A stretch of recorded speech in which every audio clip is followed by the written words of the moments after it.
За. За энэ Монгол улс одоо үндсэн хуулиндаа нэмэлт өөрчлөлт хийсэн.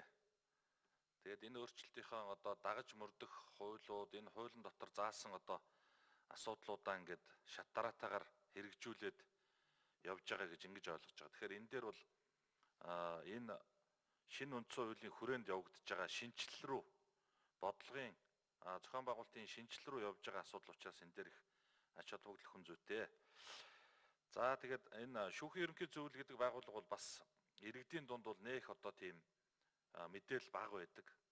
Нэг хүн болгоно одоо ямар байгууллага вэ гэдгийг бол бас тэр болгон мэддэггүй.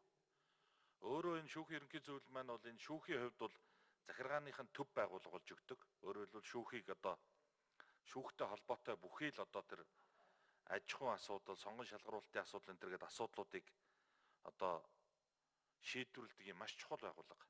Шүүхийн хараа тус бие даасан үнэн чудраг олон түмний ард түмний итгэлийг хүлээж чадж байгаа эсэх бол энэ шүүхийн ерөнхий зөвлөлтөд шууд холбоотой. Тэгэхээр энийг бас манай ард түмэн нэлээд ойлгох байхаа гэж ингэж бодож байна. За бие даасан байх ёстой.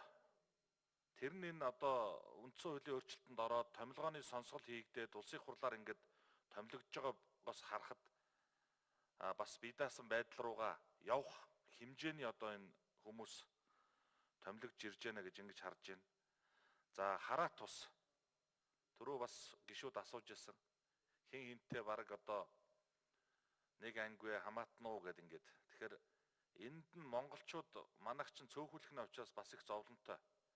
Хамгийн хол хүнтэй л үсрээл 3 дамжиж одоо холбогддог гэж байгаа ш. Тэгэхээр ямар нэгэн байдлаар хараат байдалд өртчихвээ гэж ингэж гишүүд зовж хэлж байгаа. Тэгэхээр энэ байдлаа бас та бүхэн маань хангах хэрэгтэй.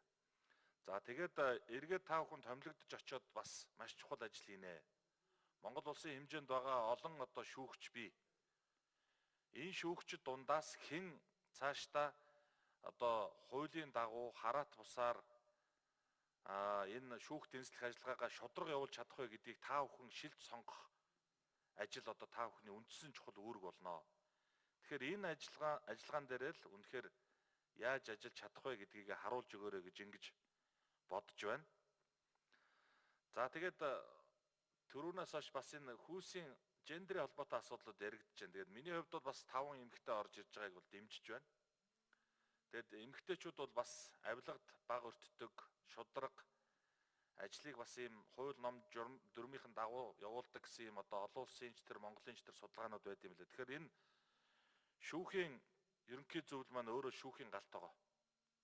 Шүүх яаж ажиллах вэ? Шүүхийн байр цэвэр цэмцгэр байх угаас ахуулаад бүх одоо аж ахуйн асуудлууд нь энд хамаарагддаг учраас манай энэ эмэгтэй гишүүд очиж байгаа болохоор энэ айлын нүүр царай бол бас ингээд сайн байх байхаа гэж ингэж итгэж байна.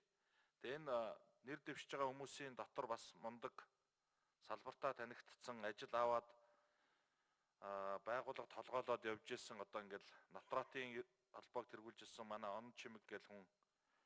За тэгэл бас энэ дээд шүүхээр энэ төр ялангуяа энэ чиглэлээр ажиллаж исэн мөнгөн цэцэг энэ төр гээд мундаг ийм анкеттай хүмүүс орж ирсэн байна. Би бол одоо асуулт алга бүх одоо юунуудыг харсан энэ томилгооны сонсгол дээр маш удаан асуулт юм авцсан учраас тэндээс мэдээлэлүүд авцсан. Тэгээд итгэл найдвар дааж энэ шинэ хуулийн бодлогын орчинд бас сайн ажиллахыг хүсье. Дэмжиж байгаагаа илэрхийлж байна. Баярлалаа.